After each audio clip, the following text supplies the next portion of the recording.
السلام عليكم ورحمة الله وبركاته. ازيكم يا حبايبي؟ عاملين ايه؟ يا رب تكونوا بألف خير وفيديو جديد.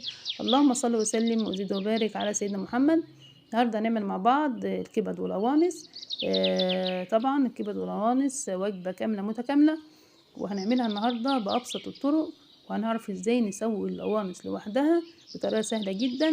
اهم حاجة ما ننساش اللايك والشير، ويلا بينا على المقادير. انا معايا هنا جبت طبعا كبد وقوانص ومغسوله كويس جدا ومنزله السوائل اللي فيها، ومعايا كمان بصل متقطع شرايح رفيعه، ومعايا فلفل رومي، ومعايا فلفل حار ده اختياري، ومعايا توم مفروم وفلفل اسود، معايا سمنه، والبهارات معايا كركم وبابريكا وكمون وكزبره.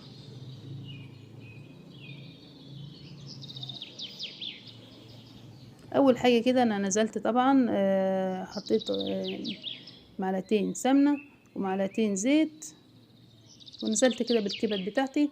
وكمان في طاسه تانية على النار نزلت بنفس المقادير، معلقتين سمنه ومعلقتين زيت. ما ننساش يا جماعه اللايك والاشتراك في القناه ومفعل زر الجرس عشان يوصلكوا كل جديد. انا هنا كده سبت الكبده طبعا هرش على رشه فلفل. انا طبعا نسيت الملح في المقادير، بس انا ضفته بعد كده. هنزل كمان في الطاسة التانية بالقوانص بتاعتي عشان تاخد الصدمة. هبدأ كده اقلب الكبدة طبعا. لما بدأت تاخد اللون هرش كده رشة فلفل اسود، وهدي القوانص صدمة. نزلت كده بمعلقة التوم هنا وهنا طبعا.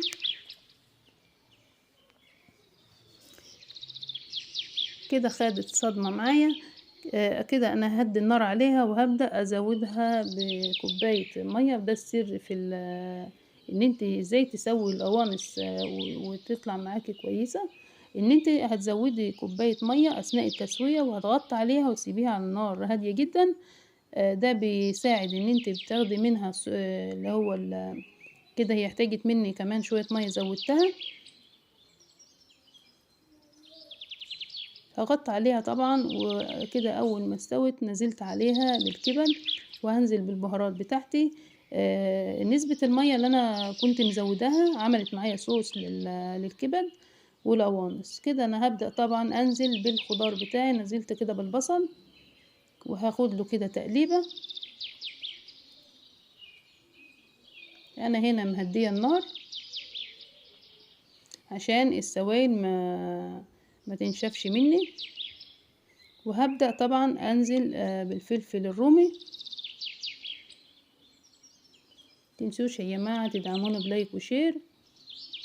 المقادير هتلاقوها مكتوبة في صندوق الوصف.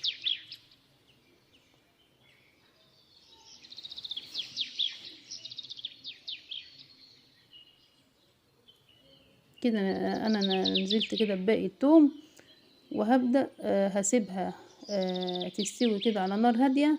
وفي طاسة صغيرة كده تانية هبدأ حطيت انا هنا معلقتين زيت، ونزلت بالفلفل الحار. هاخد له بس كده تشويحة بسيطة، وهبدأ انزل بيه على الوصفة. هي كده استوت معايا.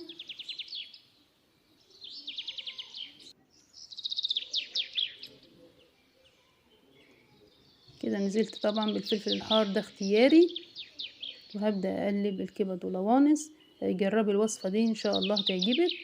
هي سهلة وبسيطة، اهم حاجة اتبعي الخطوات. ما تنسوش اللايك والاشتراك في القناة ومفعل زر الجرس عشان يوصلكوا كل جديد. ده الشكل النهائي ليها. هي كده استوت معايا. طبعا ممكن تقدميها مع رز او مكرونة. انا مقدماها النهاردة مع عيش. يا رب الوصفة تكون نالت اعجابكم. اهم حاجة ما تنسوش تدعموني بلايك وشير، وان شاء الله تجربيها وهتعجبك باذن الله. بألف هنا على قلوبكم. استنوني في فيديو جديد ووصفات جديدة ان شاء الله. مع السلامة.